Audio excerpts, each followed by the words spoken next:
Hello everyone and welcome back to the second day of Killershrewfan's 12 Days of Reviews. I am really excited for our review today. I know I said yesterday that we would be taking a look at some of the hottest dinosaur-related toys of 2018 and part of 2019, and what could be hotter right now than Mattel's Jurassic World Fallen Kingdom toy line. These toys have sold like hotcakes across the country.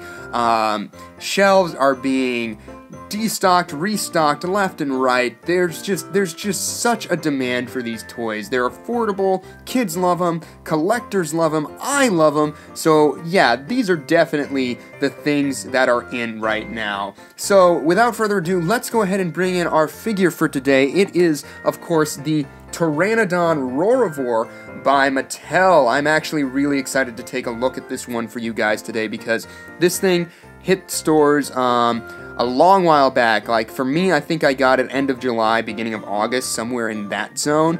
And I just haven't had time to bust it out of the packaging and give you guys a look at it. So I'm really excited to finally be able to do that. As always, we're going to start off by taking a look at the packaging. Then we'll go ahead and move to the dinosaur itself. So without further ado, let's do this! So the box art on this thing is about the same that we've seen all the time. You got the Jurassic World Fallen Kingdom logo down in the bottom left corner. You got Owen and Blue, a 3+ years warning, which I qualify for, and then the Roarivore logo there, and of course the Pteranodon indication there. Then you've got a little diagram of the action feature present on this toy, and then you've got a little push button indicator so that way you can try this toy out in stores. I recommend doing that, although this one is kind of difficult given its constraints. Then you got a little roaring icon and then the eruption of Mount Sibo in the background. Glorious colors on this. I've said it a million times. The box art on these Mattel dinosaurs is just incredible. Really harkens back to the days of Kenner and really eye-catching. They really do stand out on the shelf against other toys. Taking a look at the back of the box, you've got a lovely diagram of the Pteranodon, complete with indicators for the push button action roaring feature, and then you get a push button for sound and wing flapping action. The top right corner features the Jurassic World Facts app, little advert that they've got going, reminding you to get the apps. That way you can scan a digital copy of your dinosaur into your phone and learn facts about it. The bottom left corner features all of the other dinosaurs that were available during Wave 2. You've got the Triceratops, the Ankylosaurus, and the Ceratosaurus. The Triceratops is still holding on into Wave 3, the little scamp, but unfortunately the Ankylosaurus and Ceratosaurus have gone the way of the Baryonyx and Allosaurus from Wave 1 in that they have gotten harder and harder to find. Alright, that is enough about the packaging junk. I think it's time we set this Pteranodon loose. So we've got our trusty dusty scissors here and we are going to cut this Pteranodon out of the box. So without further ado, let's do this. As you can see, it's just an easy, simple method of snip down here that always kills me inside. And then he's got like a plastic collar up here. Just gonna cut through that. And our Pteranodon is free. And as you can see, he comes with his wings furled up. So a simple matter of just pulling those out. Nice and wide, and God, I can't even fit him on frame there, hardly. And there you can see our Pteranodon. I'm so excited to finally have this one out of the box, and it is just a beauty, as you can see. Ah, man, I cannot wait to take a closer look at this one. Alright, let's do this. So starting off on the head of this model, as you can see, there is some lovely texturing going on in the beak and up into the crest. The nostril is flared out rather nicely, and the eye is seated nice and deep into the skull there, and it really stands out because of the shadows created by the depth of how far it is set in. And then of course the coloration helps with the yellow iris and then the black dot pupil, and it's even got a nice glossy sheen in there. There's some lovely wrinkles on the back of the neck as the creature cranes its head up and forward. And if we move down the length of the body, really there's not a lot in terms of detail on this thing. It's really just striations, lines, all that sort of thing. And then you come to the back of the feet, which have their usual level of sculptural detail with the palm lines and everything like that. I will say I'm not a huge fan of this region. Something about it feels very stubby, very mushy in terms of the anatomy, and it makes it feel like it's a guy in a suit rather than an actual creature. I don't know, just something that bugs me about it. But the main sell of this Pteranodon is, of course, its wings. The wingspan is absolutely massive, and the wings themselves feature lovely areas of sculptural details, including the texturing and striations that give it a very leathery feel. The fingers have been sculpted, as you can see. They have not been painted, but that is just kind of typical fare for Mattel. And as you can see, both wings have been addressed equally in terms of the sculptural detail, and it just looks so incredibly naturalistic and gorgeous, and my camera freaking sucks with this focus thing, man. It is driving me nuts. But yeah, absolutely love the wings on this thing. The color works so well to bring out all the details that Mattel have put into it. Unfortunately, taking a look at the underside, the membranes have not been painted down here, and it seems to be a little less detailed, although there is some lovely veining going on. Unfortunately, you've got two big screws. I guess they're not screws, but some sort of area where the wings rotate in on themselves that is big and out there and revealed. There you can see the Jurassic World Facts app thing. Oh, went too far. So if you want to scan this dinosaur, come on, into your phone, here is your chance to do so. But, yeah, not a huge fan. Oh, let me give you a better look. There you go. Alright, go for it. So as I was saying, not a huge fan of this underbelly here. There you can see the speakers, but there are some lovely areas of anatomy sculpted in the pectoral region. And like I said, the veining that they've got going on the underside is quite good. There you can see the Jurassic World emblem. But yeah, I'm just not a huge fan of those big screw points for rotation purposes, but hey, it's better than anything Hasbro ever gave us with all the screw holes. In terms of the coloration on this Pteranodon, it is quite accurate to what we see in the movie. A blue body, red splashes of color on the crest, sort of white-ish muzzle gradiating into the blue tip, and then the red and cream-colored wings with some lovely striping going on in that region. I do love the paint scheme on this Pteranodon. I just do wish that it was a little more complex, for want of a better way to put it. It's fairly simple with mostly blue and then just some areas of red.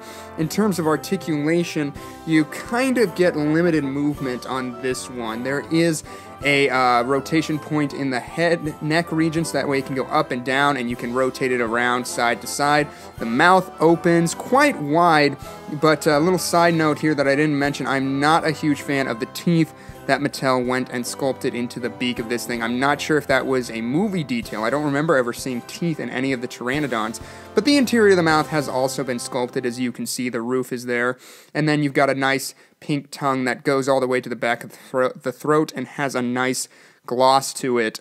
But yeah, in terms of other articulation, you really are limited to the wing flapping, and then the wings can kind of fold in on themselves, but not too far, because then it looks like they break. This is really as far in as you can get them to go, and then of course the wings flap. You can't rotate the arms or anything like that. It is just the head and the wing tips that can be posed on this. Now for the action feature on this Pteranodon. Like all of the Roarivores before it, it is triggered with a button in the middle of the creature's back, and all we gotta do is press that for an action and sound effect. So here we go. Oh, I don't have any leverage.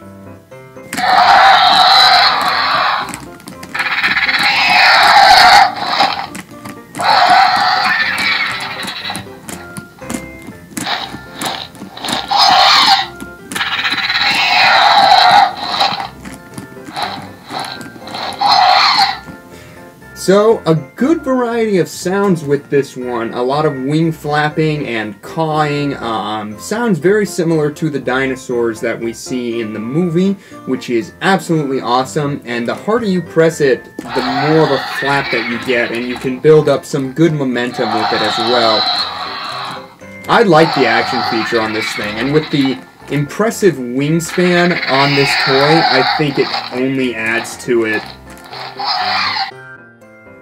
Now, in terms of the measurement on this Pteranodon, this is a very important topic of discussion on this model because a lot of people have complained that this thing is just way too big to be in scale with the other models. In fact, it measures about 16 inches from wingtip to wingtip and is approximately 8 inches from the feet to the tip of the bill there. And really, I did a little math here, and honestly, the wingspan doesn't feel that bad. The wingspan of the Pteranodons in Jurassic World is approximately like 26 feet, 24 feet, somewhere in that zone. And if we bring in some comparison pieces for you here, as always, we're probably going to start off with Owen. But with the 24 to 26 foot wingspan, and Owen here being a 3 3/4 inch figure for, let's just say, a 6 foot tall individual, it takes about, you could lay 4 of these Owen figures across the wingspan, which is about 16 inches for a figure that's about 4 inches, so there's 4 and 4, you know. So in real life, 4 times 6 is about 24, so, not about, but 24 feet. So really the wingspan definitely feels accurate, but in terms of the overall body size and the head size, that is where I can see this thing being a little out of proportion. And I think they just had to scale it up to accommodate the action features and everything. All the mechanical elements and the sound elements of this model needed to be considered when constructing this toy. So honestly, I can forgive the large size, and like I say, it's impressive. Next up for size comparison, we're going to go ahead and bring in the Kenner version of the Pteranodon from the original toy lineup. And as you can see, the Mattel version dwarfs this Kenner version, and it outdoes it in almost every facet, including sculptural details, gimmicks, coloration. All of it is just so much better on the Mattel figure. And next up, we went ahead and brought in our still-in-box Legacy Collection Pteranodon. This is supposed to be the Jurassic Park 3 iteration, and as you can see, the Roarivore version does dwarf it. And there you can see Owen Grady, and as I was saying with the whole wingspan thing, the Legacy Collection one is just too small. The wings are way too small for that Pteranodon in terms of its overall movie accuracy. And I think the Mattel version, the Roarivore version, they're both Mattel, captures the wingspan much better than any of the other iterations that Mattel has given us.